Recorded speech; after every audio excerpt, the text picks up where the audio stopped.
Hello everyone and welcome to our coverage of the fourth round from the Tata Steel 2022. Well, I would say that this was a round of missed opportunities and one of them very strange miss by the world champion. He played actually a very interesting game against the winner of last year that's also having a very good tournament so far. And Carlsen was completely winning at some point. I mean, the game was really unclear. Pawn sacrifice, even opening, but then really strange rare miss with decent amount of time. I mean, I would have to say quickly that despite the fact that Magnus really beat Giri in such a nasty way, the first round against the Sipenko, he missed this d4, which was kind of winning for him, or much better to winning. Today, one move that was completely winning. That's not a great form, definitely not if 2900 is your target. The other really big miss was by Doda, one of my most interesting players for this tournament. He played with the black pieces against Mamederov, and okay, it was quite known theoretical line. I think it's about even, and okay, somehow he got the advantage. Then he was winning, and just from winning to a draw, and then from a draw to a loss, like that was like a kind of full point. So basically, we have Vidit. Basically, all the games other than Prago, which won against Grandelius. Grandelius half out of 4. Yeah, that's not going to bode very well, right? I mean, he's one of the lowest rated players, and obviously he's a target, right? I mean, if you're not in shape, yeah. I mean, Giri had another really quick draw today, this time with the black pieces against Karyakin. I mean, Karyakin lost yesterday against the Sipenko. We have seen this game, kind of blundered. Giri maybe still trying to recover from the game against Magnus, but okay, I mean, they are not really in any motion. Grandelius a bit suffering. What else did we have? Let me see. Caruana had a draw with Dubov, also not super. It's kind of equalish, and Shankland against Rapport. Okay, nothing dramatic. I mean, the leaders of the tournaments are, I mean, okay, quite a big bunch. I mean, Vidit is the only one with 3, and after it we have Magnus, Mamederov, Rapport, Esipenko, and Van Foist. Alright, but really big misses. Let's quickly see the two key games that I want to discuss, because there are two games. We will just highlight key moments. Okay, so going quickly over this Fianchetto King's Indian version. Okay, I mean, nothing too exciting here. Bishop e4. It's important to try and play against the Fianchetto bishop. Okay, everything is normal, and bishop f1, super typical idea. It appears in many different versions. I mean, white wants to move the knight, not allowing the exchanges of the light color bishop, so the bishop moves either to f1 or h3, depends, of course, here to f1, and yeah, knight e2 will come. I mean, okay, pretty much everyone took. There was one game of I think Yakovenko against Ding Liren, g5. Yeah, speaking, just since I mentioned Ding, I mean, okay, I'm just going to express my opinion for, I don't know, 15 seconds. I think last 2 years were kind of rough on Ding. I mean, all the online events are not really in his time zone, so he could barely play all the online events. Very difficult leaving China in and out. I mean, he's number 2, number 3 in the world rating list, right? He's like 2800. I think Alibez a few points ahead of him, but basically for the last year, I would say he's either number 2 or number 3, and doing great in rapid, whatever he was playing. So yeah, kind of. Hopefully we will see him back. I mean, definitely I want as a fan to see him. Anyway, take, knight c5. Okay, And okay, here an interesting moment, f5. Yeah, this g5 is, I mean, maybe black can do nothing, kind of wait. I mean, look at this structure. This is a typical structure, right? You give away the light color bishop, all the pawns are on light squares, basically replacing the bishop, fighting for those squares. We have those lines in the Caro-Kann, bishop g4, bishop f3, takes f3 in the two knights variation, in the Slav with e3. I mean, this is extremely typical play. We have seen Carlsen win such positions out of nowhere, right? I mean, moving here, moving there.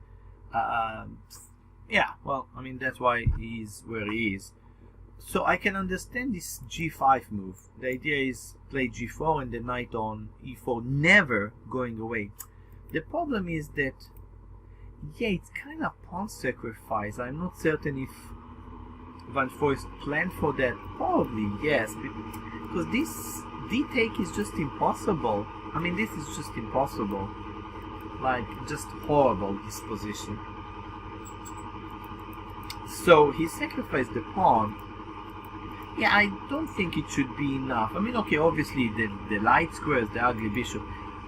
Probably, I mean, okay, going back to what I've said before, I mean, maybe Magnus will win the tournament, maybe he will play the rest, everything great and so on. I mean, he's so strong that even if he's playing not amazing, he's probably winning most of the tournament. But I will say that, yeah, he missed a clear win here, and even in this position, White's supposed to be quite a lot better in such version. I mean, White want to open the game, right? Yeah, I mean, this is not really that great, I guess, play for Magnus. Oh, anyway, I want to go to the critical point. I mean, b5 was a really interesting move for black, and maybe black is better there. I mean, or at least okay, because, yeah, White extra pawn is what? I mean, okay, White has 5 pawns here, 5. I don't know, I look at, let's say, those 3 pawns. Really? I don't think white pawns are doing anything, the bishop.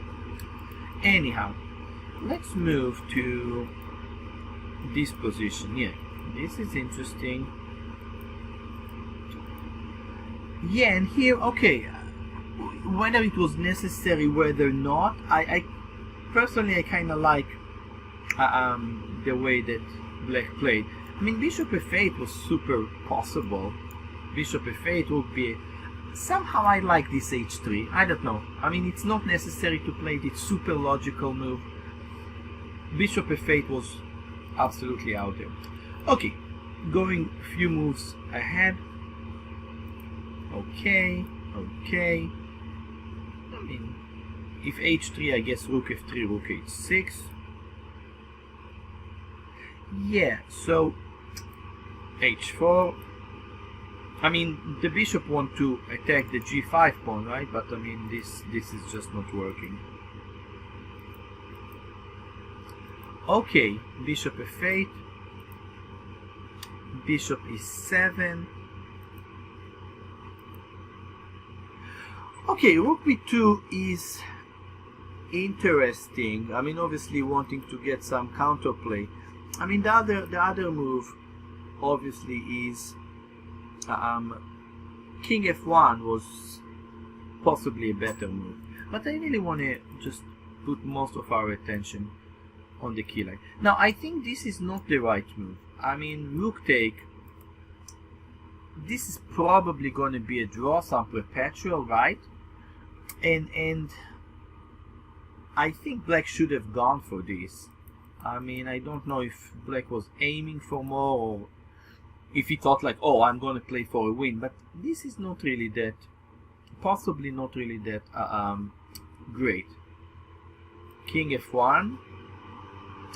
Yeah, and okay, again, this is the key moment I really wanted to show you. So I know that I've missed mentioning a lot of things, but we still have a little bit another game to touch.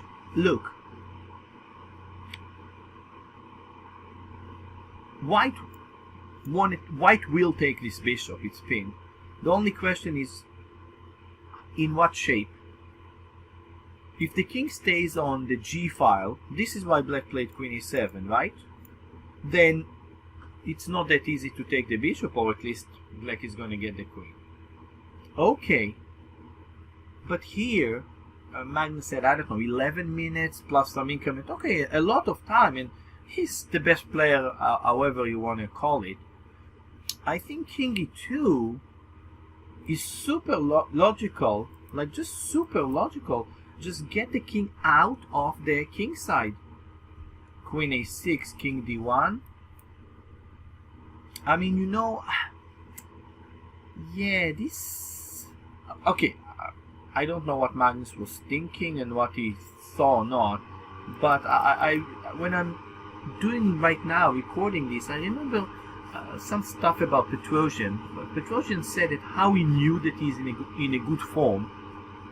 He said that when constantly the move that he was first thinking turned out to be the top move or one of the top moves, basically his brain was working properly, right? Oh, this is my instinct, alright, it's good. So, in consistently doing it, his brain... And I have to say that Carlsen so far in this tournament, okay, it's just 4 rounds and he still has 2.5 out of 4, right? I almost have to apologize for saying that because he's still, well, in the lead. But again, he is the world champion, clearly the best player in the world. You do not expect him in 4 games to miss 2 wins, 1 d4 maybe. Okay, tiny complicated, tiny less clear against Osipenko, but here king e2, just game over. Anyway, this was really leading to, luckily, to a draw. Maybe he overlooked something. Maybe he overlooked rook f8 here, right? Because this move is losing. So this was, yeah, this was not really that great. Okay, luckily, again, luckily saying he has a draw in this position. Yeah. So that was a draw. Okay, now Doda game, yeah, was really a full point, which we are going to see right now. Okay, so Mamedov against Doda. Okay, Mamedov had all interesting games, right? I mean, his g4 against Osipenko was like, wow. So I don't know if Doda played it like saying, okay, bring me your g4. I'm certain 100% they analyzed it. Anyway, they played a much more mainline. We're not going to discuss it, but I can tell you, the who and who had played this mostly in online games in 2021, including Magnus himself. I think he had 2 games against Rajabov. Let me see, Bishop g7, this is a game of Nepomniachtchi against Wesley So, and also Rajabov against Carlsen. All those were in some online tours in 2021. Okay, but f5 is interesting, and I would say that yeah, after f5, okay, knight c5, this is another, if I'm not mistaken, yes, another Carlsen Rajabov. They had 2 games like this last year. Anyway, knight g3 was played. Okay, I'm not certain about this move. Maybe for certain it's okay, just the knight might get in trouble here. Anyway, h5 was played, super logical. Knight d7 after bishop c4. Knight d7 is crucial because this is like, this is game over if it's going to be played. So this is really smart and very precise. I mean, scary, but okay for black. Okay, I will say this. Let's go. Personally, I would prefer black here, the position about even. Only question is how the pressure on e6 is really scary. Okay, rook e8. And I would say that, you know, knight e2 is a move that I think I want white to play. The knight on g3, I mentioned before I wasn't in love with this move, right? Because many times the knights are not great there, and yeah. h4, knight g6. I like this. Okay, again, we can analyze this much deeper. I analyzed it quite a bit, but again, I really want to get to our point. I mean, bishop c5, bishop d1, probably gonna be some sort of equalish game here. Those pawns will be exchanged and such stuff.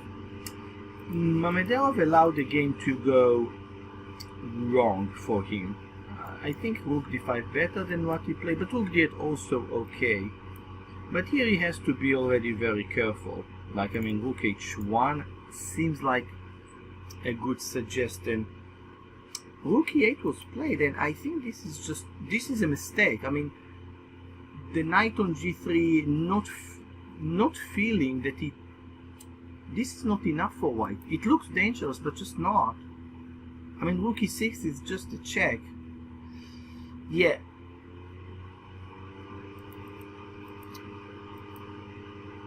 This is the key idea. I mean, objectively, I believe like he's winning here. This is the key idea, the key idea in all those lines. And e4. Yeah, e4 was a wrong move. Just a wrong move. I mean, after bishop g7, allowing the knight to move. Allowing the knight to move. I mean, black is winning here. And for Doda, that is such amazingly strong player, and has been playing quite great chess recently. Yeah, this is a big miss. I mean, a win here is leading with Vidi, doing pretty great. That's a really big game. We will see how the tournament will end, but my feeling already, this is something I would pay attention to. Anyway, so this is maybe around equal. Yeah, I mean, okay, there's absolutely no reason in the world for black to lose it. Like, absolutely none. Like, just take. Like, no.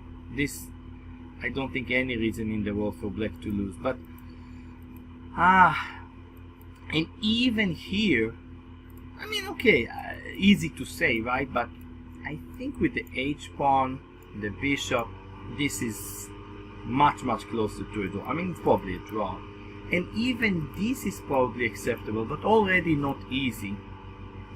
Already not easy. Yeah, I mean, this is already not easy. Maybe knight g2 seems like the only move, and trying to play with the h-pawn, you know, you can have the fun analyzing it. I know this is the only move. I think knight g2. This is losing. Why? Because the knight is under attack and the king has to go up. Yeah, and this is just game over. Again, we had a really quick story of this of those two games, because each one would have taken 20 minutes. But I will say this: big miss from Doda. And Carlsen, yeah, I can say pretty much the same. Not typical. We'll see how the tournament goes. It's clear that Giri, Karyakin, okay, they need to change something. If not, it's not going to be a nice tournament for them. And also Carlsen, you know, if he wants any chance of 2900, he needs to play differently. Alright, well, we will see you on round 5 after that. Bye for now.